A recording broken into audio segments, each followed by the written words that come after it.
3, 2, 1. Okay, hi. I'm Tim Sassine, Director of Market Development and Public Affairs for Ballard. Super happy to be here. Really happy to be invited by New Flyer to talk to you today about this journey that we've been on with New Flyer since the beginning. Really early days in fuel cell buses. New Flyer was here. We've been at this for 44 years. Jeffrey Ballard back in 1979 made a commitment to get rid of the internal combustion engine. We're getting closer and closer, but this is our story of millions and millions of miles, 100 kilometers on the road over lots and lots of experience through the fuel cell. Those of you not familiar with fuel cells, here's a real quick tutorial. Basically what we do is we react hydrogen with oxygen at a low temperature. We don't burn it. That means we get no other nitrous oxides or other emissions, completely zero emission. It's made up of a number of cells. That's what we make. You can see them over at our booth, just over yonder, into a stack, into a box, and that's what Ballard makes. We make that box that acts like a battery, but you just keep flowing air and fuel through it. You get no emissions, you get continuous power.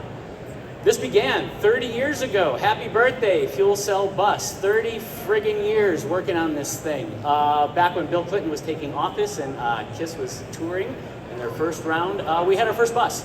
It was the P1 and closely followed by the P2, released at Science World. This was a functional bus. Our first steps were in transit. This was the vision.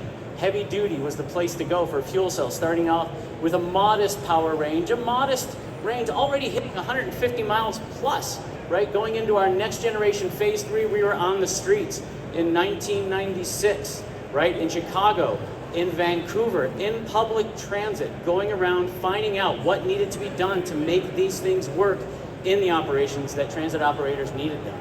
P4 took us into the desert. We were in Sunline for the first time. We ran the Challenge Bibendum, a fantastic race. This is the team. We went 270 miles from LA to Las Vegas, the only zero emission vehicle to make it. That gave us confidence. That gave Daimler confidence to launch the CUTE program. This was our 5th generation fuel cell bus. Still, no batteries. You can see here in the blue, our power increasing on the fuel cells and our range continuing to increase. We're playing with that magic mixture to go as far as we can. We were driving 3 alternators off of a gearbox on this. We didn't even have electric auxiliaries on these buses. Fuel cells were out plowing ahead, plowing the way to make this happen. Finally, in 2010, we got batteries. We were able to recapture that braking energy, pushing up that efficiency to get the range even further, to get fuel economy where it needed to be as we started looking towards fuel becoming available. These 20 buses served the Olympics, technically very capable, still expensive, but operationally altitude, doing winter, doing high demand service where it needed to be done.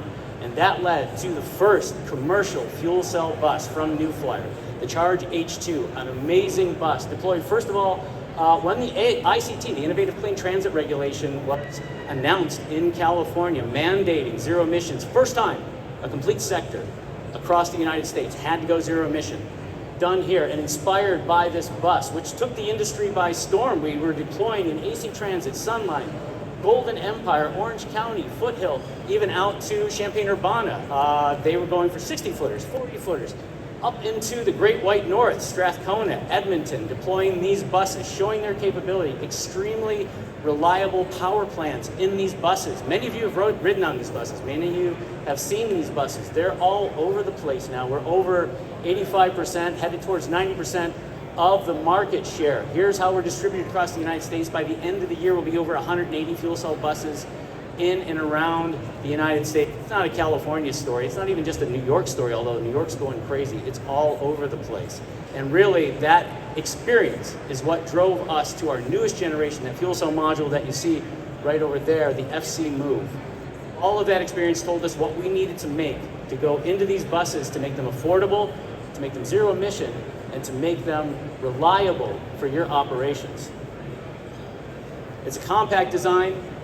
Everything is included inside of one enclosure. It's meant to go inside of your engine bay, and it's meant to be highly dependable. We've cut down the part count by 50%. That means better operations, lower cost of operation. We've reduced weight by 30%. We've reduced our size by 40%.